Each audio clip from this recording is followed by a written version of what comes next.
Donc, dans la suite, encore une fois, des enseignements que j'essaie de vous ramener chaque semaine du Rav Harlap sur la paracha, après avoir évoqué ce que nous avons évoqué avant, là, je vais prendre vraiment des sujets totalement différents. En l'occurrence, là, la grandeur d'Abraham, la grandeur de Sarah, ce qu'on va avoir le temps, un petit peu d'aborder. Je vous propose d'abord de prendre de ce qui est indiqué, Vaïra Elav Hashem Be'elone Mamre, puisque Akash Baruch eh bien, voit, Abraham Avinu voit et se révèle à lui, Akash Baruch à Alone Mamre, on est après la circoncision. Et Loulei Sha'asitichen, Me'echan Haya Akash Baruch Nigla Alai. Si je n'avais pas fait cela, comment est-ce qu'Akash Baruch se serait révélé à moi? De quoi parle-t-on? On parle de la circoncision, bien évidemment. Il y a la Mila, ou les Oroth, il est impératif, par le biais de la circoncision, eh bien, de montrer les Oroth, qui Gdushat Israël, cette sainteté d'Israël, n'est pas un acquis extérieur. D'accord? Certains diront justement, j'ai fait la circoncision, donc je suis juif. C'est pas vrai. Le fils de Christiane, il peut faire ce qu'il veut, il ne sera pas circoncis, même s'il a fait la même opération chirurgicale. C'est quelque chose qui, encore une fois, révèle l'intériorité profondément inhérente à la nature d'Israël. Et la Beikar, Kinyanatsmi ou Pnimi, tu es juif malgré toi. C'est pour ça que tu le fais à 8 jours, pour justement comprendre que tu n'as pas décidé d'être juif. Tu l'es, pas? Velachem, Shoné ou Gilou Yanevoua, la révélation de la parole prophétique vers Abraham après la circoncision, de ce qu'elle a été avant la circoncision.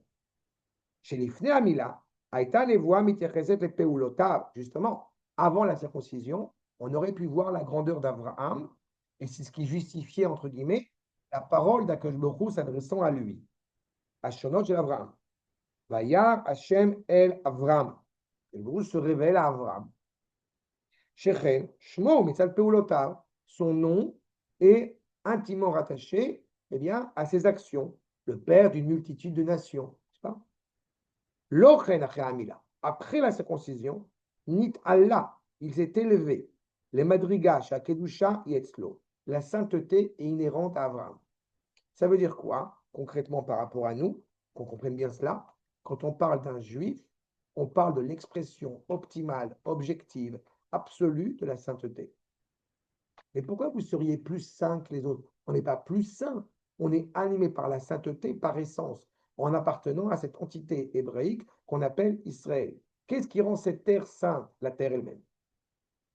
L'expression qui n'est en rien comparable à ce que j'exècre au plus haut point, la notion de sacré. On n'aime pas le sacré. On est animé par la sainteté, c'est-à-dire l'expression de la parole d'Akash Baruch Hu qui est inscrite en nous. Et cela est ratifié par la circoncision. D'accord? Kinyan atzmi vepnimi ba'nevoa elav mitzad etzem mauto. C'est l'essence même.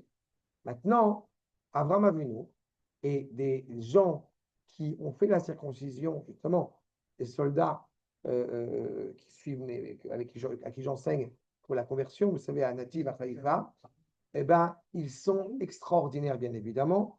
Je les aime profondément.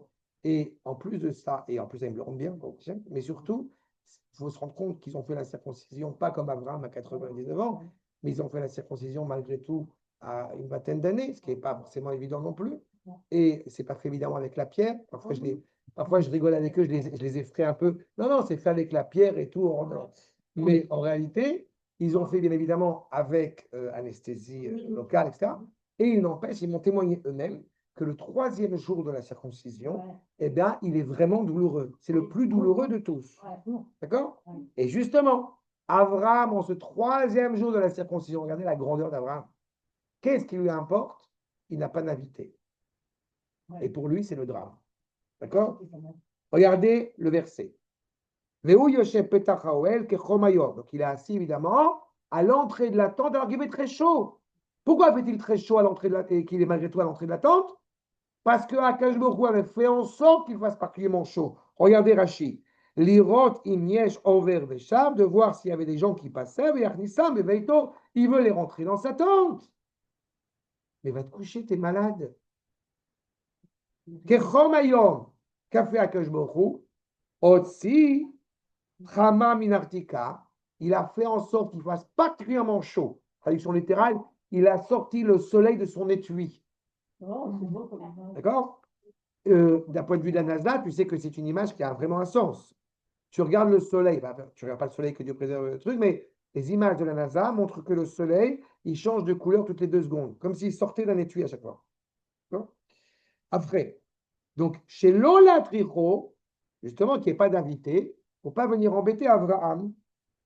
Mais les filles chez Raoult, il a vu combien Abraham Avinu était attristé.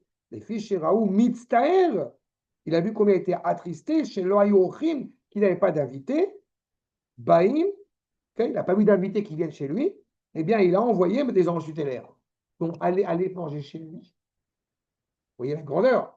Abraham, il n'est pas en train de dire, non, mais c'est écrit en Shulchan Aruch, il faut que je fasse du mitzvah.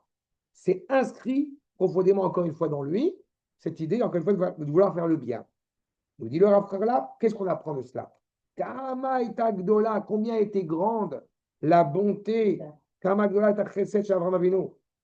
Enfin, le deuxième point, chez Avalpi, bien que Akash Baruch ait sorti le soleil de son étui, on vient de voir avec Rashi, lo aita shum mitziyut. Il ne pense pas une seule seconde, Abraham Avinu, à s'arrêter de vouloir faire le bien.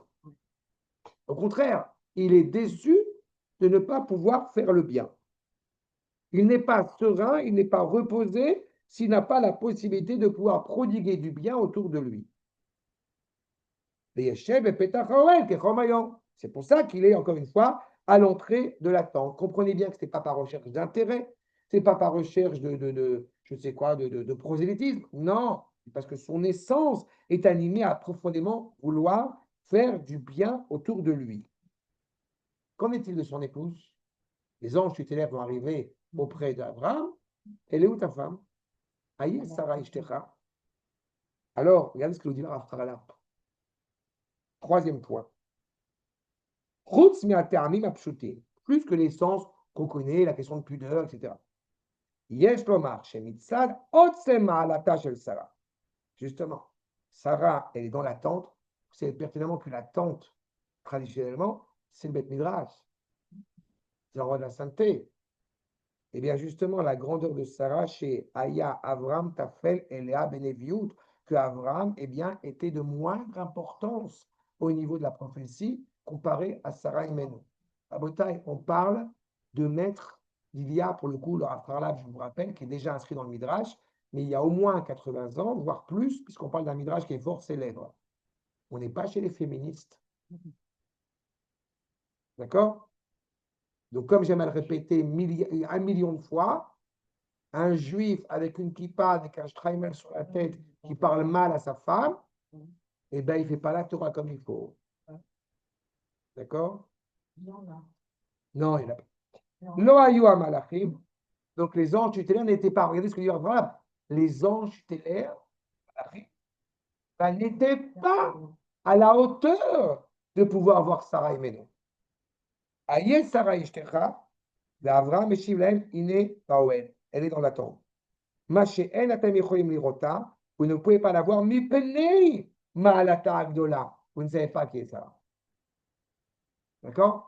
Vous vous rappelez que quand Yitzhak va amener Rivka dans la tente de sa mère, eh bien, Rivka, elle est rentrée dans la tente.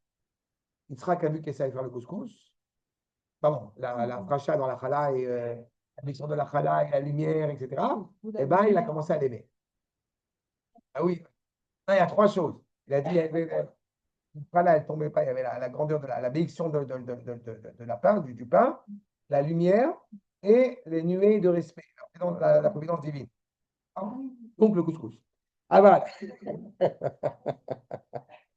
Ben ouais, bon, Gefel Tefish, c'est bien aussi. En tous les cas, elle était dans la tête, elle était dans la tente.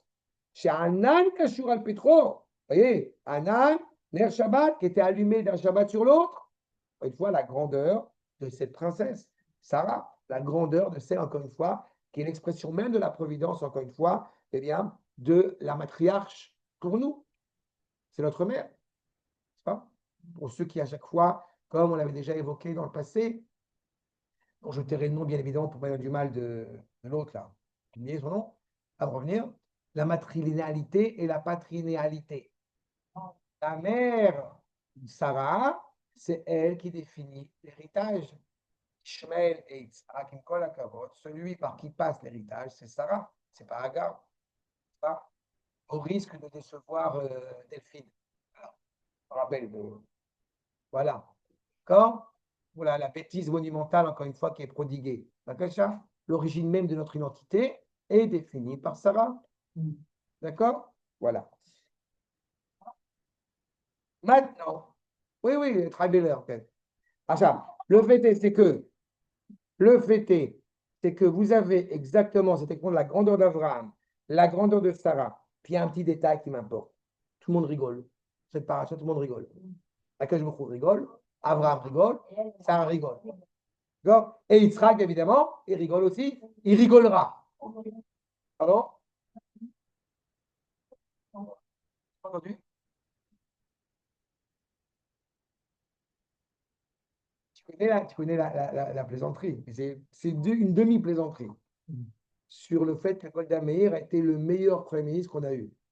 Le meilleur Premier ministre. D'accord? C'est pour ça que Golda Meir, si on dit que les femmes sont dispensées de s'accouder quand ils mangent la matzah, Golda Meir, elle est obligée.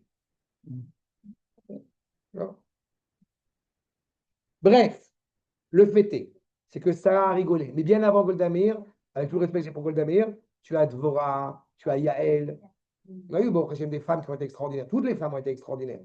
D'accord? Si je ne vous ai pas référé ce texte que je vous encourage à lire, Le judaïsme au féminin dans Difficile liberté de Lévinas. C'est un article extraordinaire. D'accord? Je vais faire la parenthèse. Nous dit le Rav Harlap. Vayomer Hashem le Abraham, lama zetzachaka Sarah. Pourquoi Sarah a rigolé? Et Sarah, elle va dire qu'elle n'a pas rigolé. Mais on parle de Sarah qui est extraordinaire en prophétie il y a 2 secondes. Et Sarah, elle va, que Dieu préserve, elle va mentir. Et si elle a rigolé, de quoi elle a rigolé? Nous dit le Rav Harlap. Ma hashlemut tzarir sheye ateva ve'anes shavim etzlon. En fait, la difficulté, c'est de comprendre que quand, eh bien, l'ordre naturel des choses et le miracle sont quelque chose de naturel pour le peuple juif. D'accord? Il n'y a pas longtemps, j'ai dit dans un cours que j'ai fait le 11 Rejval par rapport à Rachel et Méno, j'ai rappelé l'enseignement du Rav Mordechai Eliyahu. Extraordinaire. On est à la guerre de Ofer Metsuka et le Rav Mordechai est sorti de l'hôpital, il demandait à ce qu'on le prenne avec les femmes, on prie sur la tombe de Rachel et demandait à Rachel d'aller vrai pour que les soldats ils soient sains et saufs et tout ça. Et puis, à ce moment, dans cette guerre-là, il y a des soldats qui ont dit ils ont vu Rachel et Méno. C'était en soi un peu. Bon. Et c'est vrai, ils ont vu une femme habillée en blanc qui leur a dit ne rentrez pas dans cette maison, c'est vrai qu'elle est un danger, il y a une bombe, etc. Et alors, voyez à quel point c'est extraordinaire. Et Rav Shmuel Eliyahu, fils, demande au Rav, j'ai entendu cette histoire, qu'est-ce que tu en penses?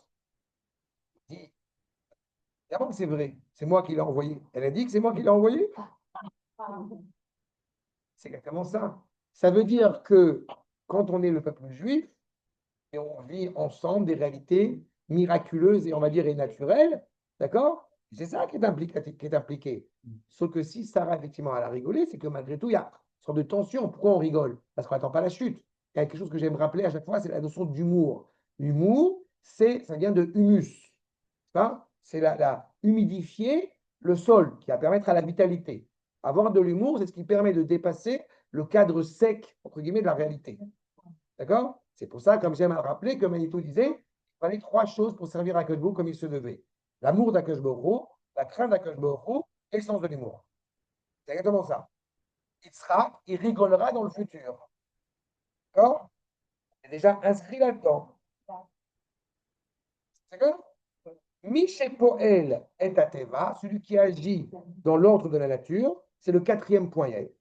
Celui qui agit dans l'ordre de la nature, ou chez Poel est Anès, la Kol Birtsono Itbarach Shemo. Et tout est inscrit dans la volonté d'Akadosh Baruch Hu, le miracle, comme l'ordre naturel des choses. D'accord? Tout est enchevêtré l'un dans l'autre. Et donc, le rire de Sarah, qui en réalité, eh bien, n'est pas du tout reprochable. Mais il se trouve, n'oubliez pas qu'elle est redevenue à ce moment-là une jeune femme, au sens du cycle menstruel du terme. Donc, elle a vu quelque chose qui, naturellement, n'était pas, encore une fois, dans l'ordre établi. Mais elle, animée par cette prophétie supérieure à celle d'Abraham, elle saisit aussi que le sens de l'histoire doit être évoqué, doit être vécu dans ce monde-ci. Donc, pour elle, le miracle relève d'une situation au-delà de l'entendement et qui ne va pas forcément de mise avec la volonté de réparer le monde dans lequel nous sommes maintenant.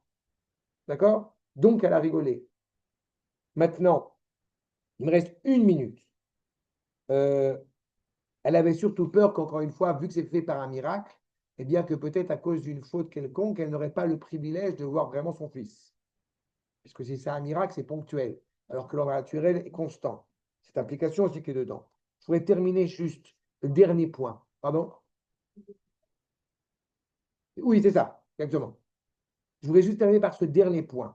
Tomer Sarah, Tzrok Asali, Elohim, Kol Hashemah Yitzhak li, et Tomer Mimilel, qui a l'adeti ben ezikanav.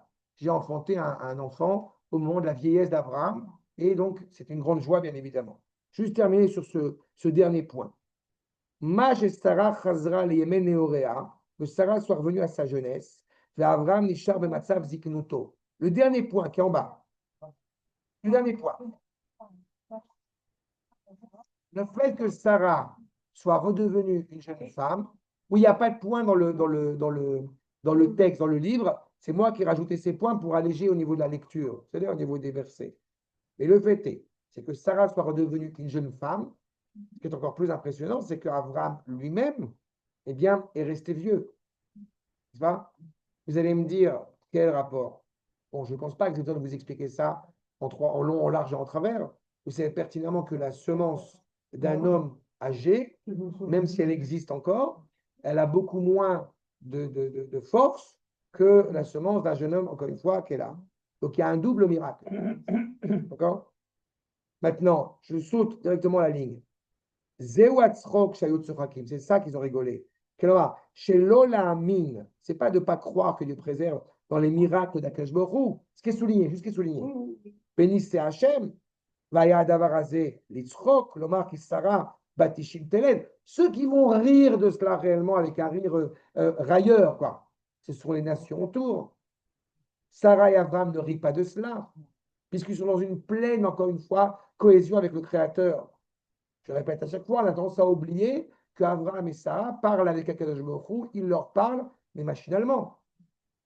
On a du mal à entendre ça aujourd'hui. Pourtant, c'est la réalité de facto d'Abraham et de Sarah et de Yitzhak et de Rivka, etc. Aval, Im et Nika Banim Sarah, puisque Sarah a donné du lait à ses enfants, pas que à ses enfants à elle, mais à tous les enfants de la communauté. Veraou Kulam, et tous ont vu qu'elle est redevenue jeune. Raoul Veyadou Tokef Anas. Ils ont compris la grandeur du miracle. Là encore, la valeur du miracle au sens hébraïque du terme n'a qu'un sens, je rappelle, pédagogique. C'est-à-dire qu'il a un sens pour enseigner aux nations, telles les plaies en Égypte, qui n'ont pas été vues par Israël, mais qui ont eu un impact sur les nations, pour comprendre à quel point, quand tu as touché mon fils aîné, t'éclates la tronche. D'accord? C'est ça. C'est une dimension pédagogique. Donc, quelqu'un qui marcherait sur l'eau, transformer du pain en viande, ce que vous voulez, on s'en fout. Si c'est un bâtard, c'est un bâtard. Archav. Et donc, le sens obvi de ce rire, c'est de comprendre que la finalité de l'histoire est foncièrement positive. Donc, on n'a pas à s'inquiéter, encore une fois, de ce que nous sommes, et ceux qui voudraient porter préjudice, qui a été le cas, comme vous avez compris, d'Ishmaël, eh bien, on va les mettre dehors pour permettre à ce tronc de se considérer comme il se doit. Dès qu'Abraham, Yitzhak et Yaakov sont arrivés, eh bien, Baruch Hashem, nous sommes assurés d'un avenir serein et fertile. Shalom, Koltou. Qui est derrière toi sur la photo? Le Rav Harlap. C'est Harlap, d'accord.